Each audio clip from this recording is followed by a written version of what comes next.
I declare this meeting open at 6 p.m. and welcome everyone to this public meeting. I would like to acknowledge the traditional custodians of the land on which we meet today and pay my respects to elders past, present and emerging. I extend that respect to any Aboriginal and Torres Strait Islander person here this evening.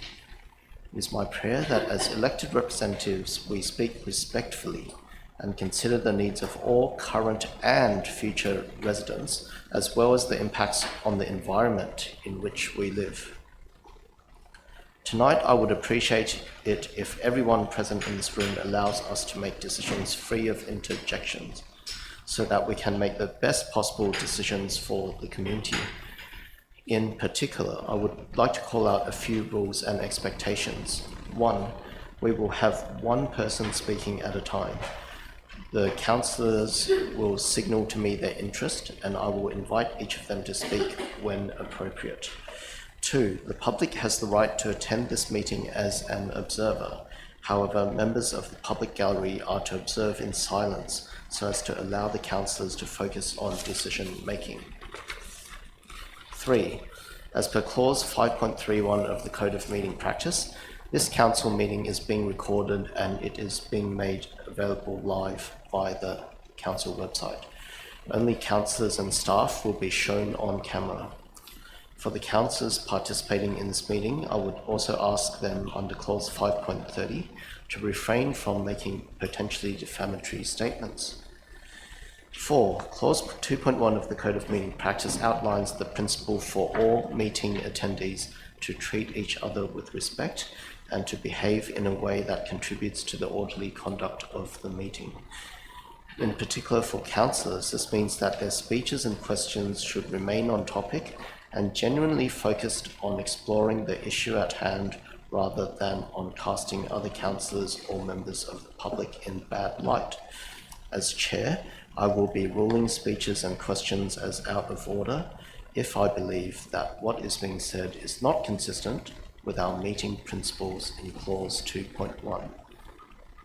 5, if any councillor would like to raise a point of order as per clause 15.1 of the Code of Meeting Practice, I ask that they turn on their mic and say point of order. I will then pause the timer and allow the councillor to raise their concern before I rule on whether it is a valid point of order. Now, we have something slightly different tonight. So before we continue, we have received a request from Sky News to record tonight's meeting. You'll note that they're not here, but they would like to record it online through the webcast. So in accordance with clause 15.23 of the Code of Meeting Practice, filming the proceedings of the meetings requires the prior authorization of council. So I seek a motion to permit Sky News to use a recording of this meeting as per the webcast, moved by Councillor Spencer, seconded by Councillor Lennon. All those in favour, that is unanimous. Now, if this is a redundant statement, but if any person attending the meeting does not agree to being recorded, they can choose to wait in the gallery or leave the meeting. Now, as it is a webcast, it will not be seen anyway. Now we're up to apologies. There are no apologies for councillors. Are there any apologies for staff? Mr. Mayor, there are no apologies from staff. Okay, thank you. And are there any conflict of interest declarations for the councillors? No? So we'll continue. Are there any conflict of interest declarations for staff? Mr. Mayor, there are none from staff. Are there any documents circulated in the councillors' papers to be dealt with at the appropriate time during the meeting? Mr. Mayor, there are no additional documents. Are there any reports to be considered in a closed meeting and not released to the press and public? Mr. Mayor, there is one relating to GB1. There is attachment 4, risk management strategy. So I seek a motion for these reports to remain confidential, moved by Councillor Smith, seconded by Councillor Wheatley. All those in favour, that is unanimous. All right, now We are here for an extraordinary meeting of council. It's been called by 5 councillors. My understanding, having spoken to some of these councillors, is that what is here in front of us for GB1 isn't what they had in mind when calling the meeting. So the intention of this EMC is different. I will ask Councillor Smith, who has his light on, to move a different motion to align with his intention. Mr Mayor, thank you. The staff actually have my motion. If I could please request that appear. I would like to move the following motion. Would you like me to read it, or? Yes, okay. Please. Okay. A, council notes that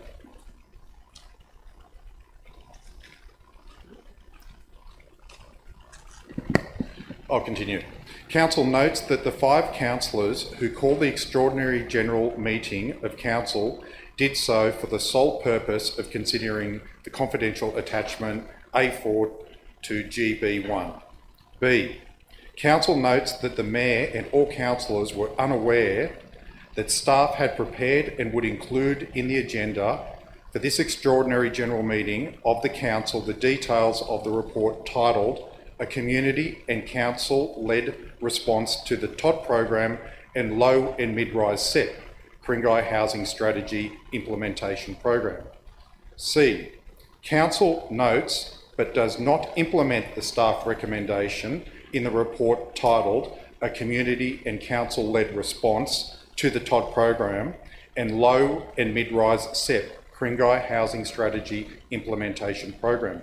D, council continues to condemn and oppose the irresponsible approach to planning by the Minns New South Wales State Government for the future of the built and natural environment in Sydney, Newcastle, Wollongong and the Central Coast as reflected in the TOD Transport Orientated Development Program and proposed low and mid-rise SEP State Environmental Planning Policy.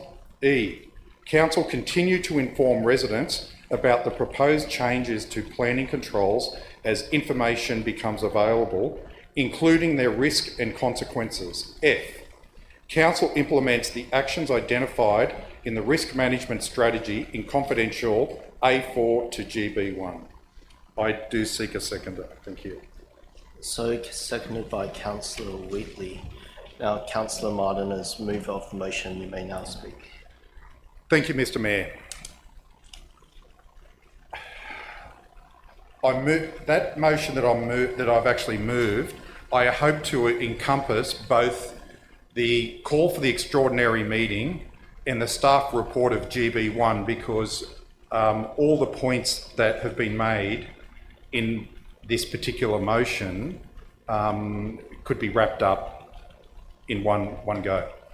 I think it's important to note that even though we have 5 councillors that have supported this motion for the extraordinary meeting, I think it's important to note that I believe that we have all 10 councillors here this evening that are here to represent their community, and we need to look at representing the community as a whole. So I do hope that we do get everybody's support here this evening for this.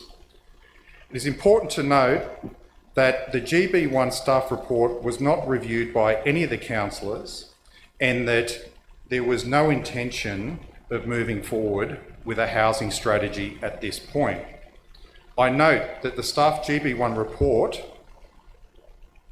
but do not support it in moving forward with a housing strategy until the New South Wales Government lists and literally gives us a detailed schedule of what it is they require. At the moment, I think that we are just going off too soon, and we've got plenty of time. We can address the strategy when the time comes in putting it together.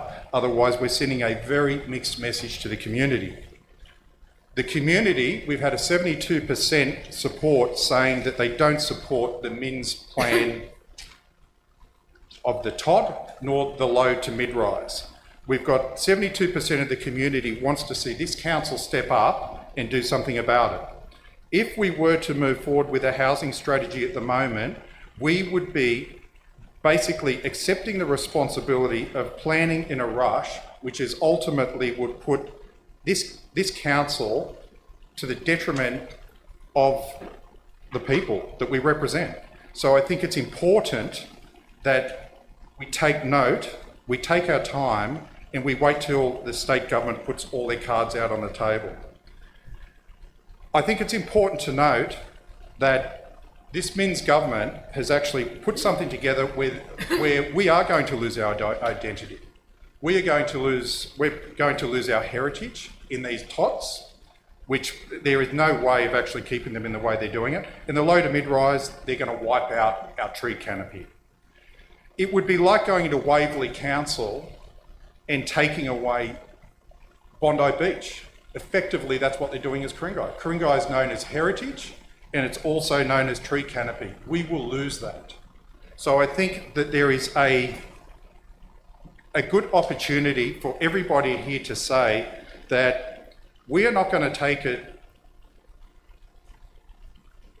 and allow, without a debate or an argument, to knock down our heritage, knock down our trees, and take our identity without a fight.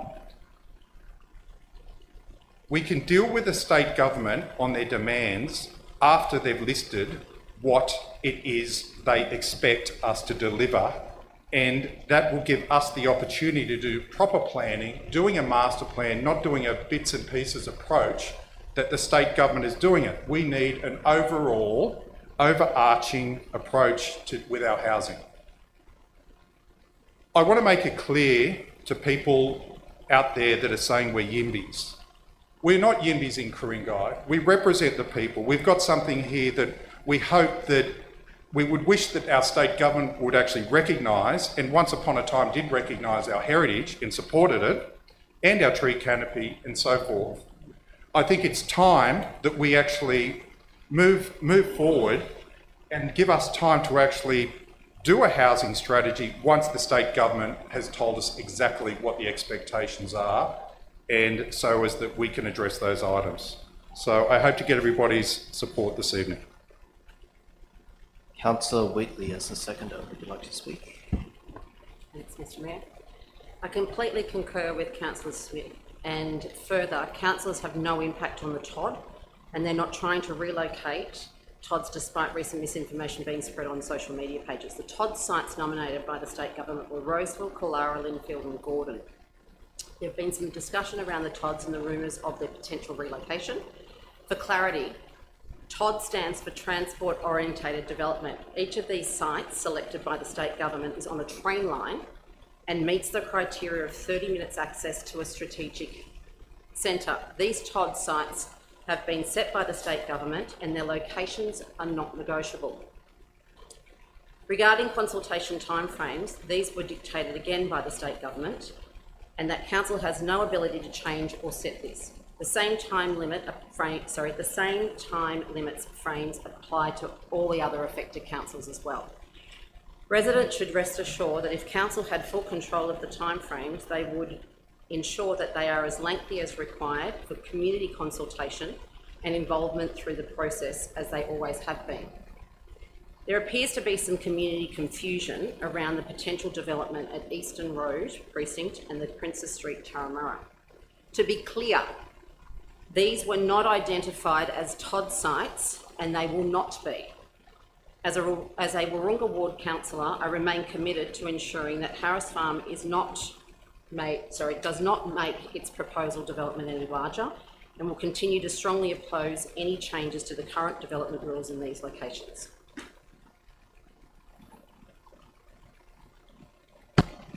Councillor Spencer.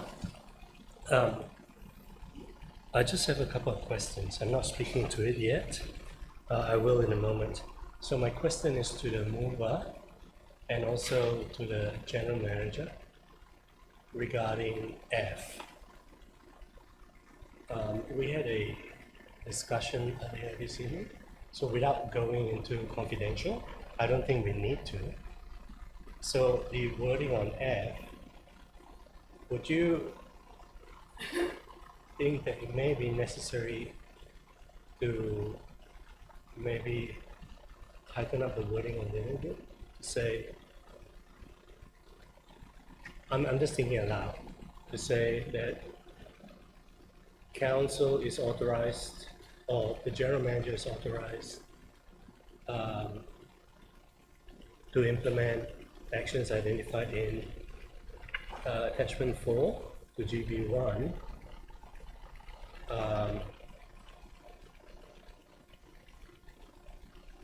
should it be required, something like that.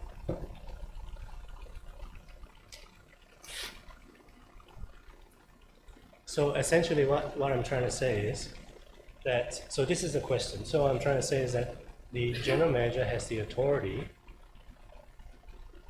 should it becomes necessary. Meaning because it sounds as if in F, if you read it this way, without looking at the confidential item, it seems like we're going to implement the action straight away. Authorizes, I don't know what we discussed earlier. Maybe the general manager or someone could suggest.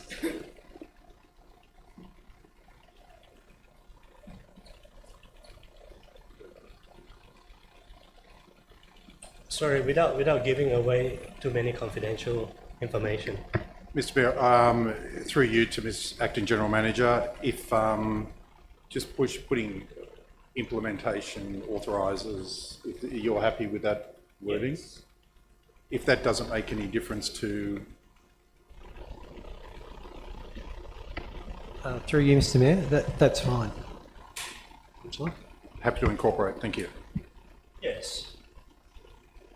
Councillor Wheatley as seconder, are you happy to incorporate as well? Great. All right, thanks. So how will that read now?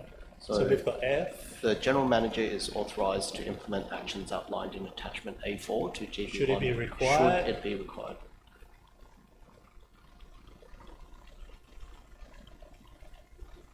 Thank you. Thank you. And then full stop at the end, all good, thanks. Thank you. So I'll speak to the motion now. I am in support of this motion, and I think this is the right way to proceed. And F is especially important because we had in fact, I and the acting general manager and the corporate lawyer had a very long discussion in relation to that recently at a workshop. And I think we have a common understanding as to strategy that I'm comfortable with. And I think we're in line. It's just a matter of wording. The problem is that certain wording are used has legal meaning, but it's not in a literal sense, and it could be misinterpreted. But now that we're clear, I'm very happy with that. And I think that we should be given time to prepare our own set, as we did, as we used to do. And of course, the council continues to condemn and oppose the irresponsible approach. So I am in agreement with that as well. So just to clarify, I'm not against heights or density at the train station or on top of the train station. However, I think this council has discussed, and a lot of councillors have already discussed this, is that we have not been consulted. This tort thing has just been imposed on us. Like we are not required, we're not allowed to give any feedback whatsoever. And I think that's irresponsible because it shouldn't be a one-size-fit-all for every council or every different train station in the same council. They're all different, so council should be given the opportunity to design, to make their own plans, to work around their own heritage and canopy and all those things. and put it to the state government for consideration instead of imposing a one-size-fits-all. Because as I said, every council area is different. Even in one council area, the 4 stations in the south are very different to the 4 stations up in the north. And yes, and I hope that the rest of the councillors will support this as well. Thank you. Deputy Mayor Kay, you're next. Okay, if we could just scroll down a little bit, please, if you don't mind. So this question is probably to the General Manager, and this is in relation to A. Councillor notes that the 5 councillors who called this extraordinary meeting of council did so for the sole purpose of considering confidential attachment A4 to GB1. Now, Acting GM, Mr. Marshall, did the councillors see the confidential attachment A4 to GB1 before the extraordinary meeting was called? And can you verify the timeline as to when the EMC was called and when the confidential attachment was produced to councillors? I'm just a little bit confused because the extraordinary meeting was called noting including development of a locally driven revised housing strategy to provide for additional housing. So I just find it a bit strange. So could you please explain? Thank you. Through you, Mr. Mayor, the confidential attachment was provided to all councillors when the business paper was published, not beforehand. I'm not sure if I understood the rest of the question about the timeline. So when was the extraordinary meeting called? Because according to this, it's basically telling me that it was for the sole purpose of considering a confidential attachment that, to my knowledge, they wouldn't even know about. So I just want to confirm, if I could.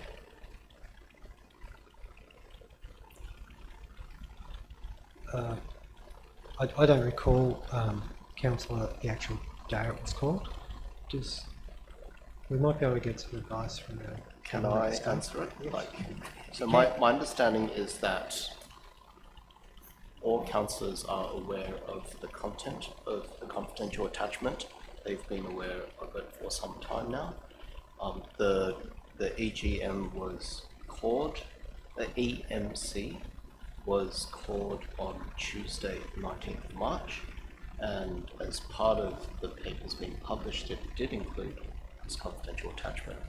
But I don't believe that any councillor would have seen the confidential attachment itself prior to the meeting being called. My view is that they would only have been aware of the general themes within the attachment.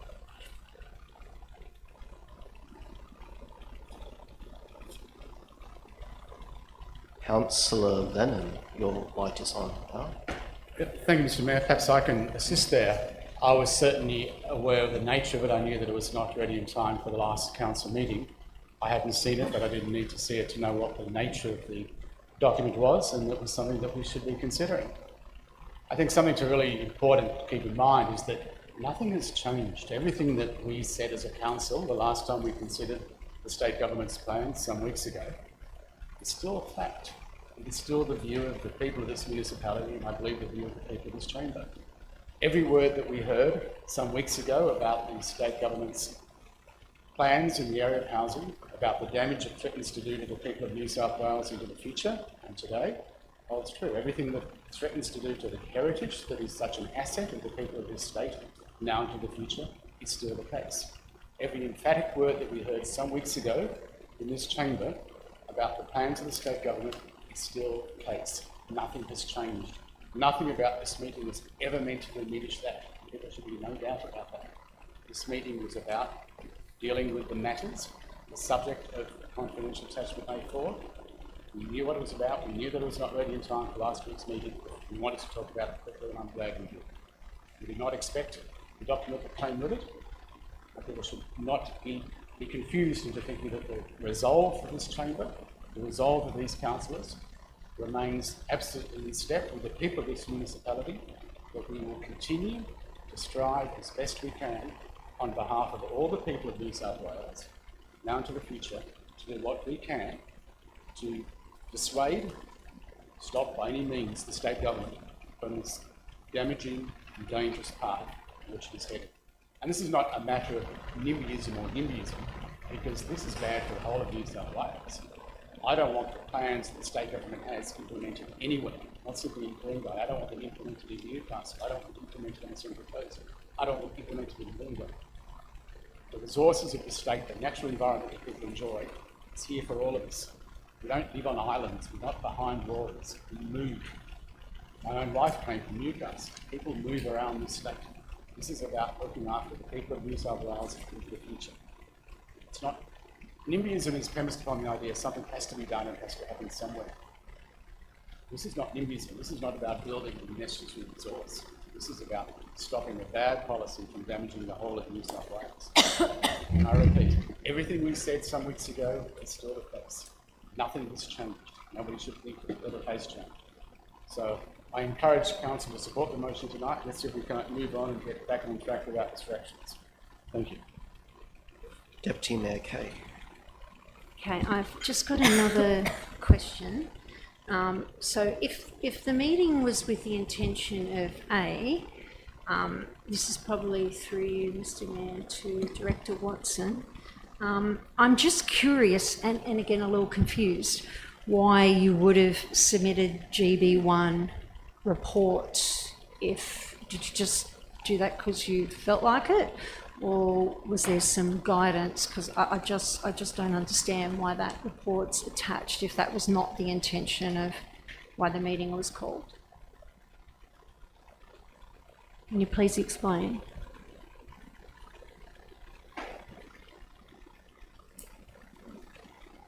I can probably answer that, Mr. Mayor. I think it was always the intention of staff to do a report. I think there was perhaps a misunderstanding about when that report would be presented to council. So we presented the report to provide options for council if it wished to progress, but it was clearly not the expectation of the movers of the motion that it be presented to this extraordinary meeting. So you've basically only been made aware of this evening, that the report was not what they were looking for? Mr. Mayor, since publication of the agenda, I'm aware, yes. Okay, thank you. Next up is Councillor Alec Taylor. Thank you, Mr. Mayor. I'd like to move an amendment, which I believe the staff have on file. Right, let's have a look on the screen. And just also note, if the staff press Control F1 in Word, it hides a ribbon and gives more space.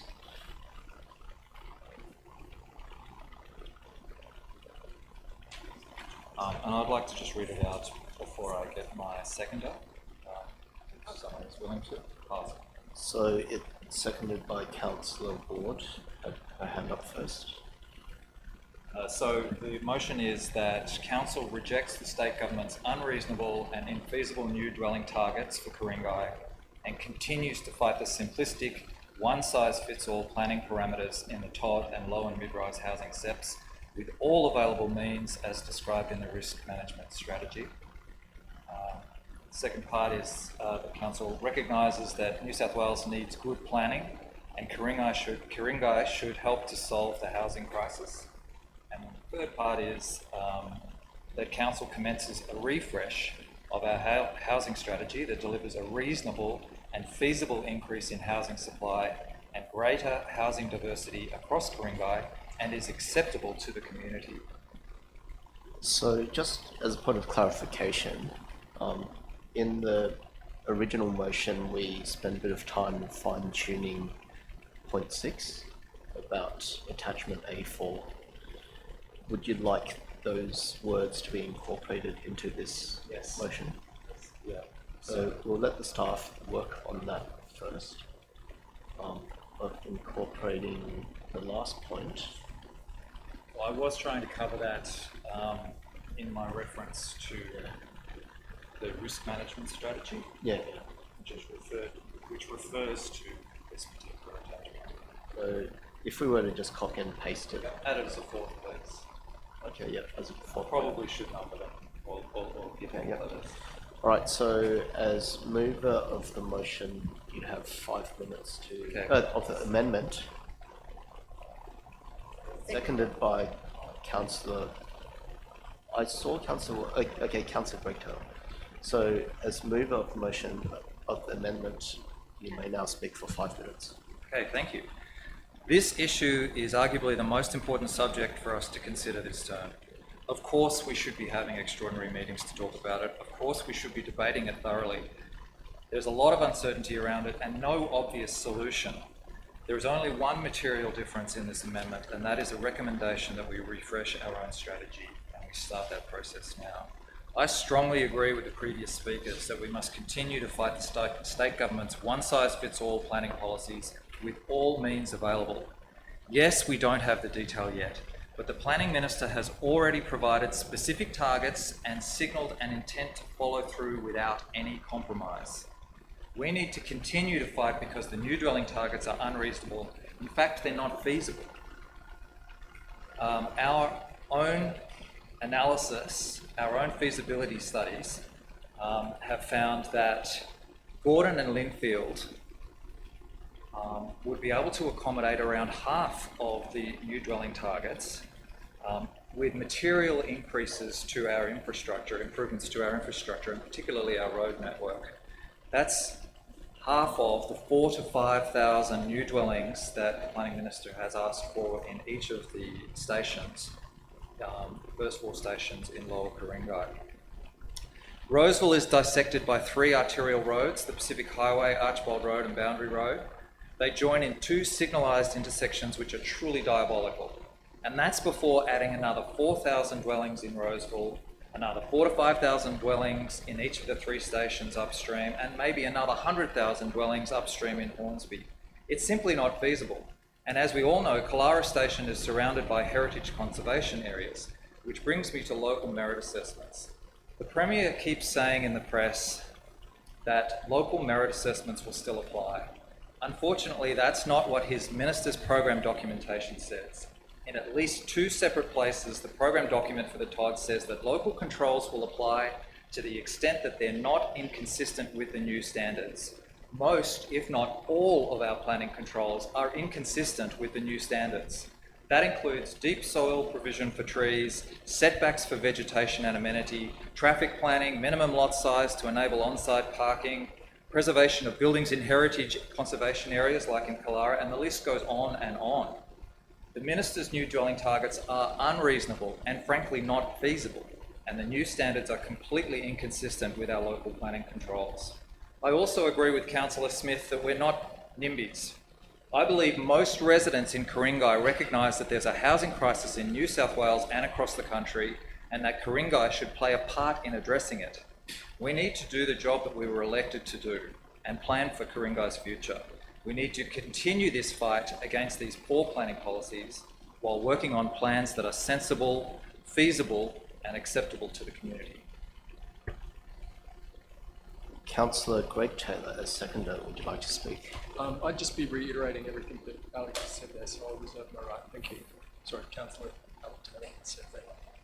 All right, next up is Councillor Spencer. I just have a question.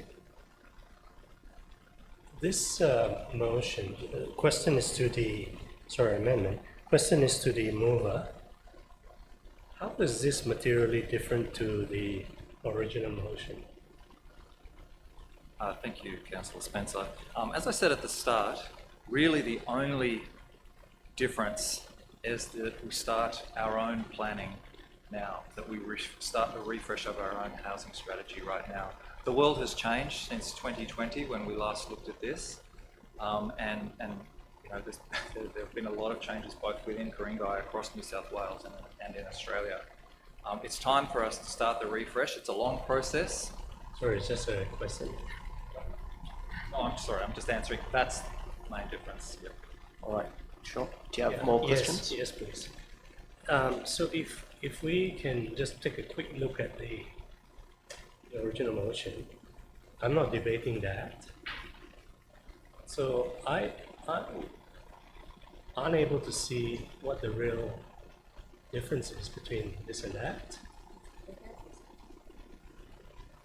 I beg your pardon. So look, I'll make it clear. So point C says that we note but do not implement the staff recommendation.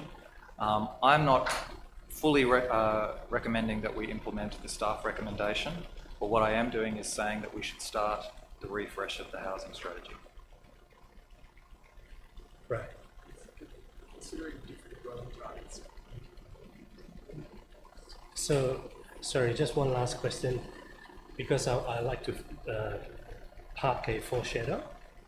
So the question is to the mover and the seconder. Are you aware that we spent about $2.5 million on that housing strategy? Because if we're going to restart again from scratch without taking something that's already there. Thank you. So yes, so point C in my motion, if you go back please to my motion, says that we should refresh our housing strategy. I'm not proposing that we start from scratch. I'm proposing that we refresh our housing strategy. I anticipate that we'll land on very different solutions through the refresh, but I'm hopeful that we can reuse some of that work. But this is important work, and this is what we were elected to do. I believe we're here to do the planning. Sorry, point of for our order. housing. Debating. So the question's been answered, I right? like to debate as well. Sure. Right. Can I? Well, you can. You had turned your light off, but yeah, No, not really. you can speak Already, now.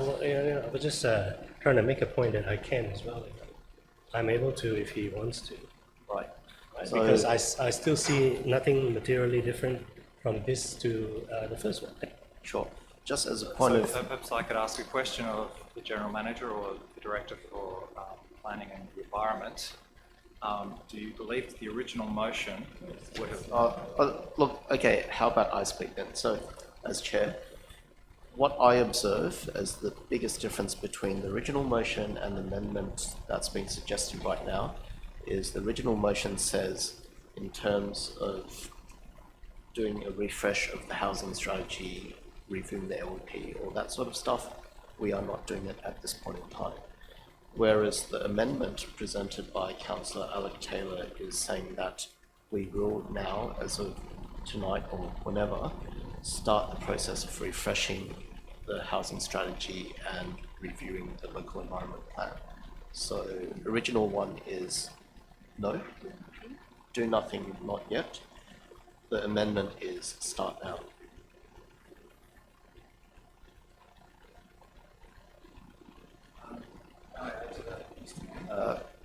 No, you'll be grumpy at me, but no. Next up, I'm just going with whatever's on the speakers list, so anyone can turn their light on. Next up is Deputy Mayor Kay. Okay, so through you, Acting General Manager, to the relevant director, which I believe is Director Watson. I just want to speak about specific targets, but my question is, can you confirm that the target for, say, the 4.5 to 5,000 per Todd station, have we actually received this in writing, or was this just a verbal suggestion of the Minister? I'd like to see something quite solid if there is something. Are you able to confirm? Through you, Mr Mayor. Council staff arrived at those figures simply by dividing 138,000 that the government was looking for over the timeline of the Todd program by the number of stations in the Todd, 31. Comes out about 4,500. And I believe those figures were broadly confirmed verbally only by the Minister's, some of the Minister's staff the day after our formal meeting with the Minister. But they were talking in the order of 5 to 6, with a bit of flexibility. But they have not been confirmed in writing, is my understanding, but they have been confirmed verbally a number of times since. So the targets are in totality. So I do recall reading that we could potentially move say 6,000 in one TOD and another. Is that correct? Through you, Mr Mayor, that's my recollection as well. I believe that's covered in the report. Okay, thank you.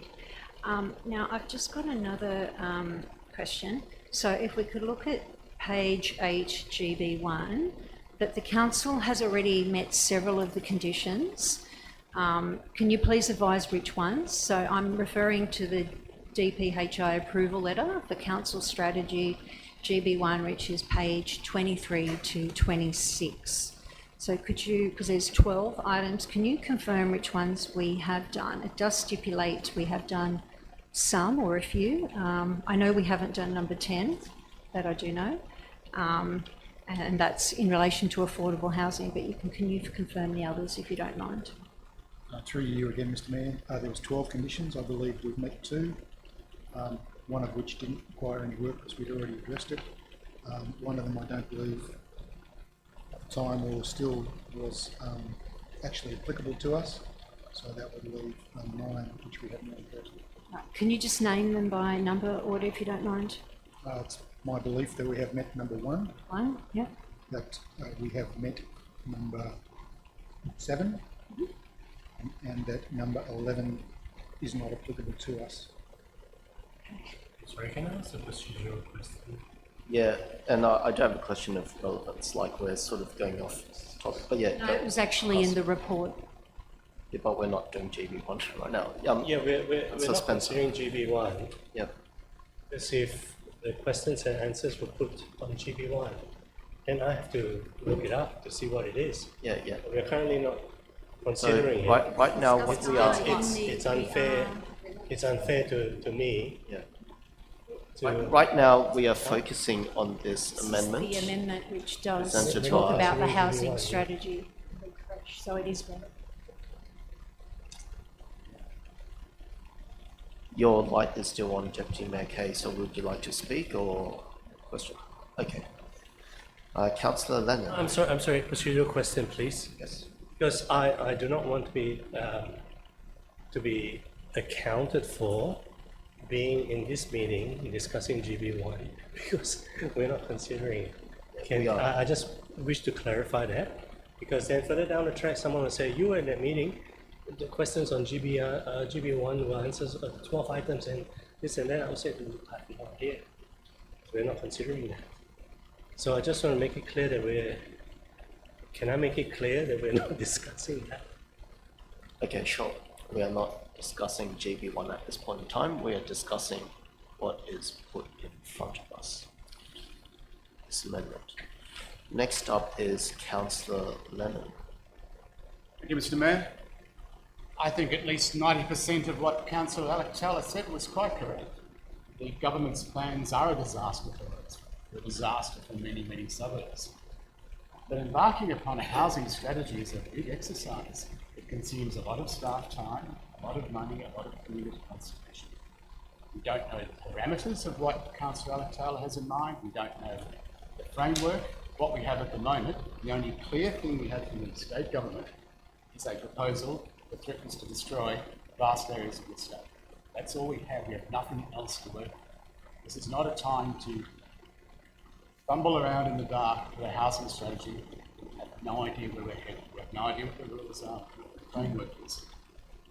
These housing strategies in the past have consumed a lot of time. They produce losers and bigger losers. They don't produce winners other than developers. They certainly don't produce anything for the people of this municipality, or indeed other municipalities and local government areas across the state. It's a big exercise not to be led into lightly. And this is not the time to embark upon something where we don't know what the framework is. We don't want to pit parts of this municipality against each other. I don't want areas of this municipality to feel like they're somehow being punished to accommodate the requirements of a strategy that, quite frankly, should not be forced upon us. This council has been very good over the years at dealing with housing issues. We've done it carefully, we've done it patiently, we've done it softly, and we've achieved a lot of increases in housing without the drama that's going on at the moment, and which the housing strategy that is here and contemplated threatens to do. We as a municipality, and indeed people of this state, should be standing together, seeing the common interests that we have, and stopping the state government's proposals. and not trying to play some sort of piecemeal approach when you don't know the words, we don't know the framework. So I appreciate the goodness of your intention, Councillor Taylor. I know you come at these issues with a very good heart and a very deep sensitivity to the burden that the government proposals are upon Roseville and Winfield and throughout this municipality. But I respectfully suggest that the best thing we can do is to break down this amendment and stick with the motion as already put to us. Thank you. I've got a question before we head off to Councillor Ward's turn. So, Councillor Spencer, am I right to say that you foreshadowed this amendment with another potential amendment before? I would like to park a foreshadow Okay, yeah, sure. All in the right. event that This does not. this and the other one doesn't go through. Also, you would like it, okay, in the event that these two don't go through. you would That's like- right. All right, sure. Okay, next up is Councillor Ward. Thank you, Mr. Mayor. Mr. Mayor, I too agree with a lot of what Councillor Taylor has said. We definitely do have a need for more housing. There is no question about it. But I also would like to state that we are not NIMBYs. We are not selfish people who live in Ku-ring-gai. We do a lot for our community. We care for our community. However, we do need to wait and see the final wording of the proposed set before any further consideration or steps can be taken to minimise the disappropriate and unwarranted impacts upon our council areas, environment, heritage and amenities. I think we need to denounce more housing in Sydney because of the one-size-fits-all planning policies of the state government, because I feel it is the wrong way to achieve more housing in Sydney. We need to call on state government to develop a true affordable housing policy instead of proposing to build 13% of the total housing in Sydney as expensive housing in Ku-ring-gai. Mr. Mayor, I do not oppose the state government in its entirety, but what I oppose is the fact in which the matter has been asked for us to do. It is not appropriate for us to very quickly rush this like a steam train and get the numbers on the board to say, yes, we've achieved our target. It needs to be done in a proper consultation, proper planning, so that we do achieve the right results in a right way. I've got a question to the Director of Strategy through the General Manager. My understanding is that there are two SEPs being proposed. One TOD SEP proposed for April, a second low and mid-rise housing related SEP coming perhaps in July, perhaps in September. If point C here were to be implemented and started today, even though we don't have the final numbers for the low and mid-rise housing SEP, would it lead to any sort of delays, or is it possible to start without those final figures for the low mid-rise housing SEP? Through you, Mr. Mayor, I've seen nothing that leads me to believe that there are any targets attached to the low and mid-rise SEP. It's simply a case of turning certain controls off and other controls on. I don't know there's a target attached to it. I just think it's effectively open slather. Okay, I will now, Councillor Patet. Thank you, Mr. Mayor. I cannot support this amendment. We are only a short number of months away from a council election.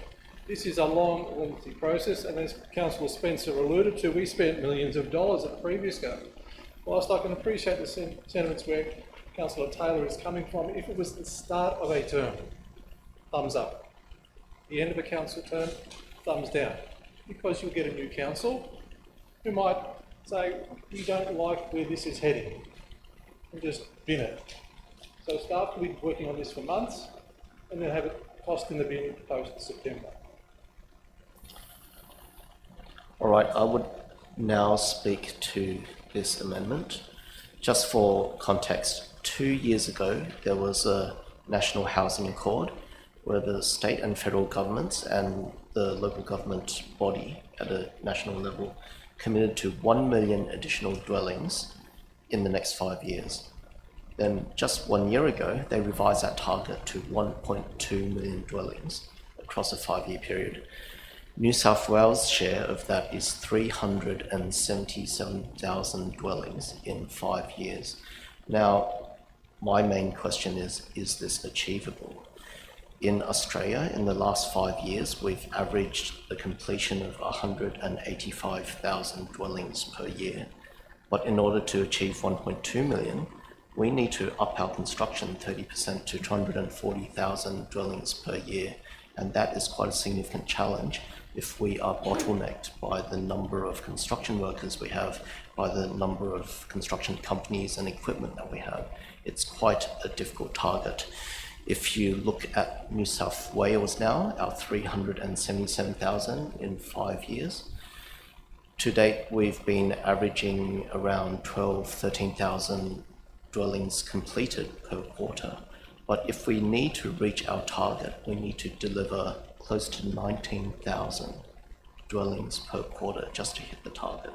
So that's almost a 50% increase in the amount of output that we produce.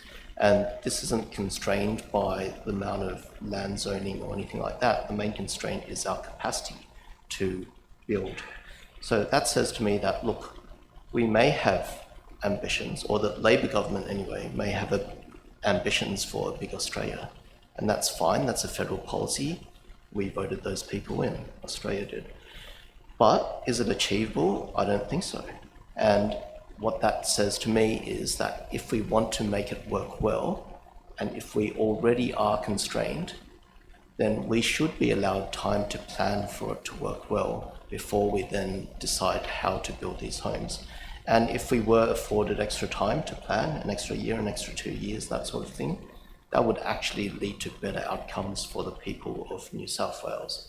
Now, with regards to the changes, there are 2 being proposed by the state government. The first one, the TOD SEP, only focuses on 4 train stations, Roseville, Linfield, Killara and Gordon, and only within 400 metres radius of each. That is being proposed for April. Sometime in April, they're saying an extra 18 to 20,000 dwellings. And that is in light of Ku-ring-gai, which currently only has 46,000 dwellings. So that's an increase of another 40% of the dwellings in Ku-ring-gai. The second change for low and mid-rise housing to be implemented in the housing SEP, I believe, they haven't even told us what the target is for that. We have seen what they have proposed for the changes, but there is no target for Ku-ring-gai. We don't know whether they're thinking 30,000, 50,000, 100,000, no idea. And that is said to be coming June or July or September. We're not sure. It's all very unclear at this point. However, the dilemma is this. We don't know what the state government ultimately aims for, especially if there is no target for the second part. It does mean that when it comes to point C, we refresh our housing strategy. I agree with the sentiment. I'm actually okay with it, but the dilemma for me is without a target, which might only be given to us in September or something like that, or which might be given to us soon, it's difficult to start a housing strategy. If we're setting a housing strategy for 20,000, it's very different to setting a housing strategy for an extra 50,000. All that is clear to me right now is that the 20,000 is for those 4 within 400 metres. I don't know what else is happening. Look, ultimately, I'm okay with this alternate. I'm okay with the original motion as well. They're both okay. I do believe that at some point in time, we may need to revise the housing strategy. Is the best time now in the lack of information? On the balance, I side more on no than yes. But I do think that one challenge for all of us is that if you look at the council surrounding us, there's a lot more density there. So a challenge for us as a council will be to say, why do we believe that Ku-ring-gai needs less density than those that surround us? Thanks. Next is Councillor Spencer. So I've not spoken yet. I'd like to speak against this amendment. Sure. So for 2 main reasons, just to cut it short. So first one is based on the question that I asked earlier. How is this materially dissimilar to the original motion? Now, C is the one that concerns me a little bit. Well, actually, it's an understatement. It's a lot. Because firstly, it's going to cost a few $1 million. Not just that, assuming if we have that budget, there's not enough time. If I'm not mistaken, housing strategy takes about 2.5, 3 years to prepare, and they're done in parts. Like they're done in 3 to 5 parts. If that is correct, is my assumption correct? Sorry, can I just ask that question? Is it correct? So there's normally 6 stages anyway. Yes. Oh wait, but that's an LEP. Housing strategy is a bit different. Question through the general manager on this topic. Just to clarify. Through you, Mr. Mayor, we've explored a number of options in our report. We've said we can do it in as little as 12 months, but ordinarily it will be a timeline closer to the one that Councillor Spencer is alluding to. Thank you. So, if this has to do with Todd, right? I don't think we will meet the deadline anyway, because if you look at the indication that the state government is giving us, assuming if we do have an alternate plan, they would give us some consideration. They didn't say yes, they didn't say no. I'm sorry, let me clarify, they didn't even say yes. But then they did say that it cannot be longer than 6 months. So if we were to refresh, like commence a new housing strategy, we won't make it in time. So it's not materially, it's not practicable. We just can't do it. And therefore, I suggest that we go back to the original motion for those 2 reasons. Firstly, it is similar. It's not materially dissimilar. And secondly, I don't think we can do C. And of course, Councillor Patat has said that we're heading towards an election and there's not enough time. The new council might have some different ideas. And of course, the mayor has also said that we don't have any targets for us to work towards. I don't know how we're going to commence a housing strategy when we don't know, like, in how many years we have to build how many dwellings and all those things. So I can't support this amendment. Sorry, thank you. I've got a question through the General Manager to the Director of Strategy, and that is, what are the implications of starting a housing strategy to achieve a new LEP now, as opposed to doing it in 1 year's time, specifically with regard to our heritage conservation areas? What are the benefits or disadvantages for heritage? Through you, Mr. Mayor, or to you, Mr. Mayor, assuming the TOD comes into place sometime in the next 4.5 to 5 weeks, which is the indication we've been given, there would be 12 months worth of development applications. Though, because of the time it takes to document and lodge DAs, they would be closer to the end of the 12-month period rather than the beginning of the 12-month period. But you would start to see perhaps some consents progress to the point where they could not be unwound. So, saying it in another way, if we were to defer, well, if we were to not refresh our housing strategy for a year or more, there is a small window of time where some heritage conservation areas may be compromised. Question. Through you, Mr. Mayor, that's correct.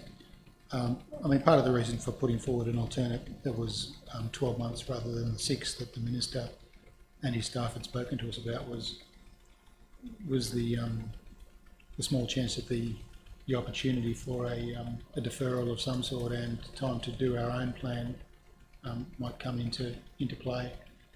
But if the TOD is implemented as currently exhibited, an alternative with less numbers than is currently reflected in the TOD program is probably off the table. All right, thanks. That's all I've got. If there are no other speakers, let's vote on whether or not this amendment should become the motion. So I would ask for a vote now. So all those in support of this amendment becoming the motion, please raise your hands.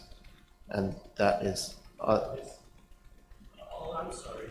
Yeah, so we are voting on whether the amendment by the two Taylors should become the motion. So all those in favour, that is Deputy Mayor Kay, Councillor Alec Taylor, Councillor Greg Taylor and Mayor Nye, and those against are Councillors Spencer, Petet, Lennon, Smith, Wheatley and Ward. So that is defeated. We are now back to the original motion, which we can bring up on the screen and press Control F1 to show the whole thing on one page. And the next light is Councillor, just checking with the General Manager, I've lost track. Has Councillor Alec Taylor spoken to the original motion yet? Mr. Mayor, you've caught me out. I didn't Okay. keep track. Okay, I don't think he has. I don't have my light on to speak, actually. Oh, okay, yeah. I was actually going to ask Okay. if we could have another amendment, but then Councillor Spencer foreshadow an amendment or only in the event that this He said that he only wants that if this original motion is defeated.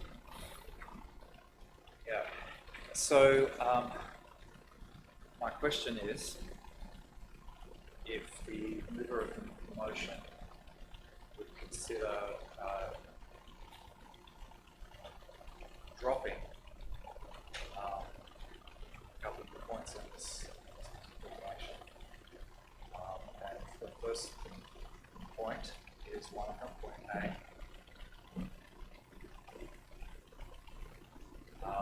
Point B is one of them as well.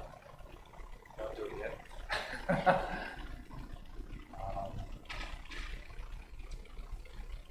And that's it. You would consider dropping A and B from the motion. So what is your response to that? Mr Mayor, no, I'm not prepared to make that. I just wanted to put a clear outline of the process. Thank you. So I have another request, if that's okay. Yeah, sure. My The light's still on. I'm wondering if we would move a procedural motion to vote on these items in seriatim. So you can if you want, but then you would need the majority of councillors here to agree to voting on this in seriatim. So you're moving for it, and Councillor Greg Taylor is seconding it. So and are you proposing that we vote on each of these points A, B, C, D, E, and F individually? All right. Just in seriatim. Okay. Okay, so we've got a proposal where we've got someone seeking to do the whole thing in seriatim. Those who are in favour of doing these 6 points individually, please raise your hand. And that is Deputy Mayor Kay, Councillors Taylor, and those against are Councillors Spencer, Petet, Lennon, Smith, Wheatley, Ward, and Nye. So that in seriatim proposal or motion is defeated. Next, Councillor Alec Taylor, your light's still on. I believe I didn't speak to this motion. I believe I just moved straight into an amendment. Okay, yeah, that's my understanding. So That's you correct, can Mr. Mayor. speak to the So I motion have if only you'd something like. very brief to say. That is, I'm not entirely comfortable with points A and B of this motion, but I'm very strongly in support of the overall intent and message and the other points that are made in this motion, so I strongly support it.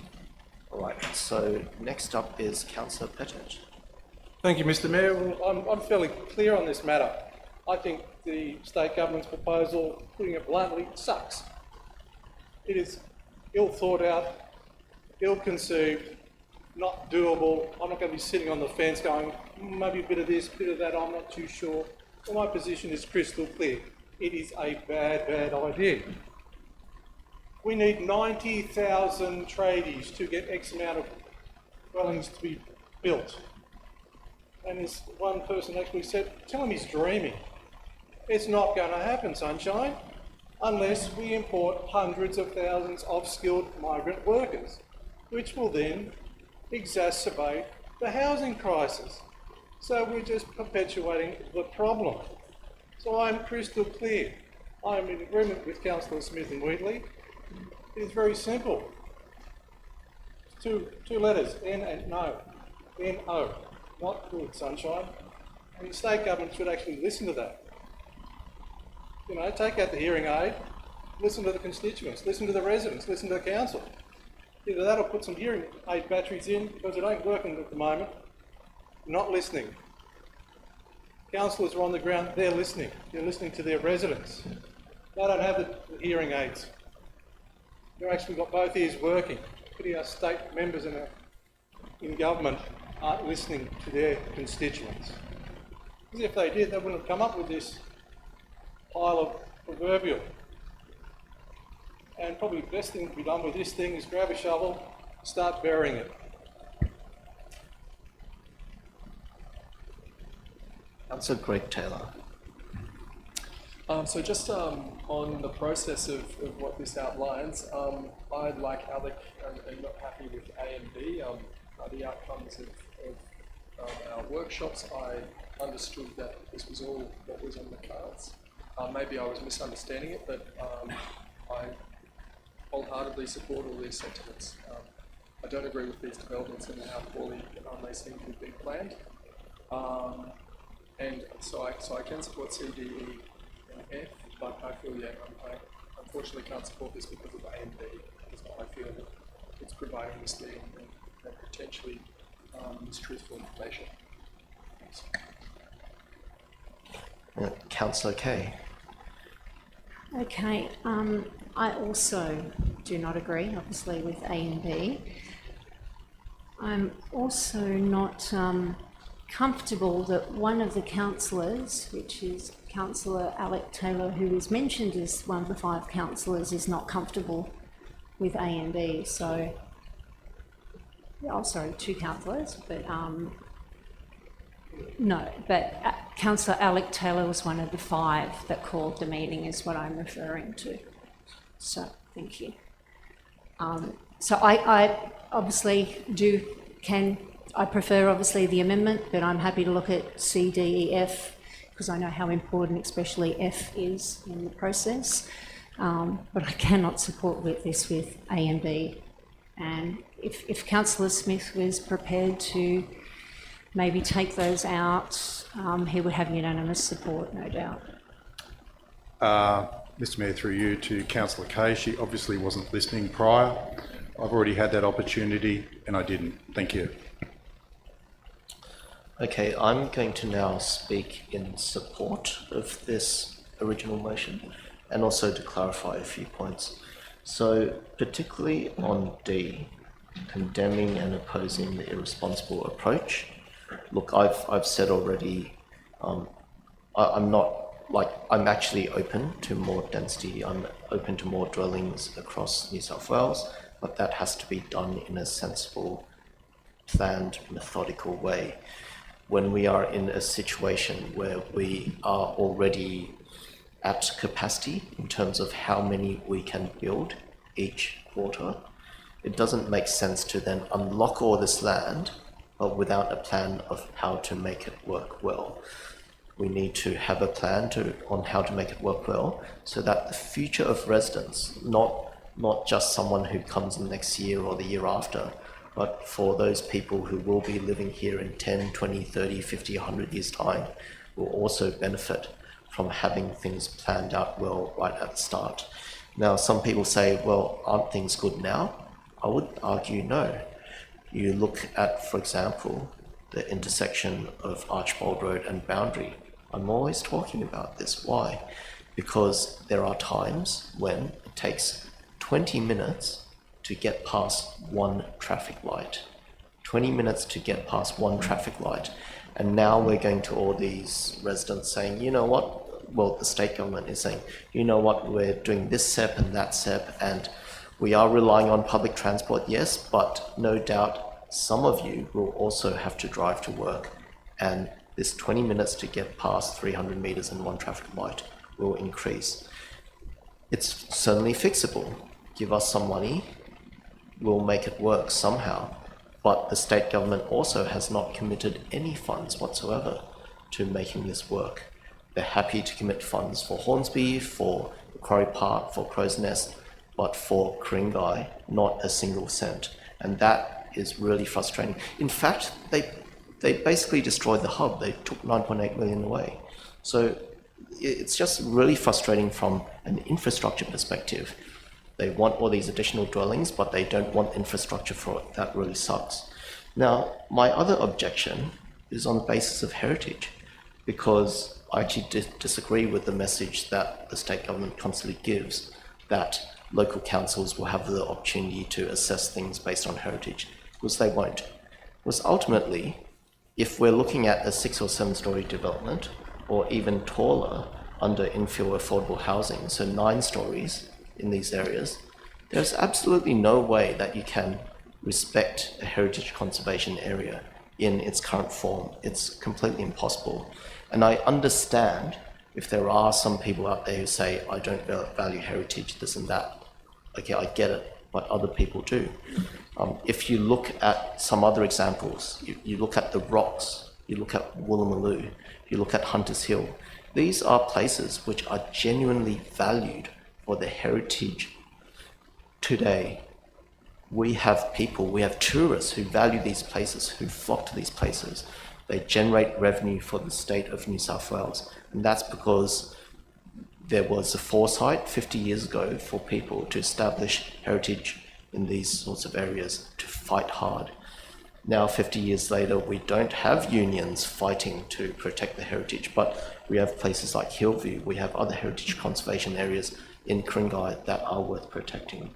And it has to be an assessment of how do we sensibly respect the needs of future residents while doing all of this. Now look, my final comment is that, look, the state government has given us options. They have said for the Todd SEP that they do support councils to develop strategic plans for well-located things, and that the SEP remains in place until councils come up with an alternate plan. And similarly for low and mid-rise housing, they've said something very similar. So I do believe that one day, sometime in the future, Ku-ring-gai Council may be coming back to do planning well. But at this point in time, in the absence of details, in the absence of targets for low and mid-rise, in the absence of all of that information, my read of the room is that the majority of councillors don't believe that it's the right course of action for this period of time. Let's wait for more information from the state and then let's do things well. Thanks. Next up is Councillor Greg Taylor. Your light is on. I have a question through you, Mr. Mayor, to the relevant director. I'm curious, relating to points A and B, if staff were of the belief that they were supposed to prepare something that outlined the process towards housing policy as an outcome from the council's workshop.